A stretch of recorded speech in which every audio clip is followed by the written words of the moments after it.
I think you can only preserve history, yeah, if you buy it and enjoy it. That's fine. You can talk about it. It is important because it's not going to landfill.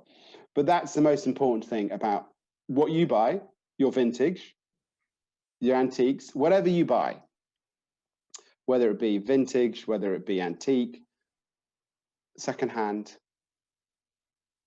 your carbon footprint's done. That's more important. And until we get that message over to everybody, you know, that's the most important thing, really. Yeah, you can preserve history, the items which tell a story. That's fascinating, but you know, we've done that to death. Everybody tells a story about, you know, this cup here I've got my pens in is a Commonwealth Games cup from Perth, 1962. Yeah, that tells a nice story because of the graphics to it. Because it's got, you know, somebody playing bowls just there, and then it's got the cyclist and what's that? Let's see, he's the wrestler, or he's the wrestler. Then you got the weightlifter doing a snatch, the fencer. So yeah, it tells a story. You know, it's got design to it, but that's not gone into landfill. You know, and we'll always tell the story. It is important. But I think the most important thing is antiques are just the greenest thing in the world. Yeah. We're at the top of this recycling tree. Definitely. So do you think more needs to be done then to shift people's focus and try and encourage more people to buy secondhand? Gotcha. Absolutely. You know, I cringe when it's not the IKEA factor. That, you know, IKEA is IKEA. You know, that's fine. Everybody wants to go and have their sausage in IKEA, don't they? Their hot dog and their meatballs when they can. That's fine, but it's just, it's so lovely walking around, and you don't have to have a whole house full of, you know, crusty old bits of furniture. You can mix and match it, but nobody wants a secondhand bed. I get that. I mean, for the love of God, you don't want a secondhand bed. But or maybe a secondhand sofa. You always get them recovered.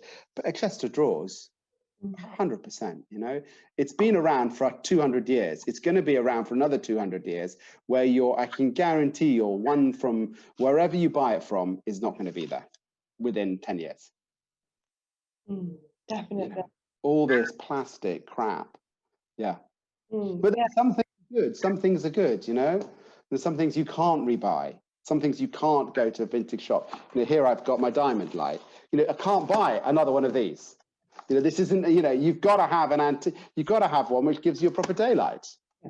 You know, my antique lights won't do it, but they're still wonderful.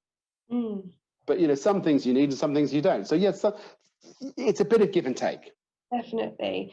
So what would you say then to the people who think, well, I want to do better for the planet, I want to be greener, I don't want to go and buy new products from IKEA, but I necessarily can't, or they may think they can't afford to buy antiques? Oh, you can buy antiques cheaper than you can buy, you know, your Georgian chest of drawers is all of 50 quid to £100 at an auction, 100%. Absolutely. It's not flatpack though. No. Yeah. And people say, well, you've got to drive to the auction house to pick it up. You've got to drive to IKEA. Yeah. Huh? And but the auction house has picked up the items. Well, yeah, the delivery bus or the delivery, you know, the lorry's picked it up from Sweden or God knows where it's been made. The trees have been grown. It's being chopped up. Get it into an auction. Get yourself in there, or even to an antiques fair or a vintage shop. And just get it in and put it on the roof, or just buy an estate car secondhand. Yeah. Antique buying, the secret to sustainability. I love it. It is 100%. It is. And, you know, you don't have to buy, you know, you can buy beautiful cut crystal for nothing. I mean, you can buy beautiful glassware, plates, dinner services. It's all being made. We don't need to make much more. It's all already out there.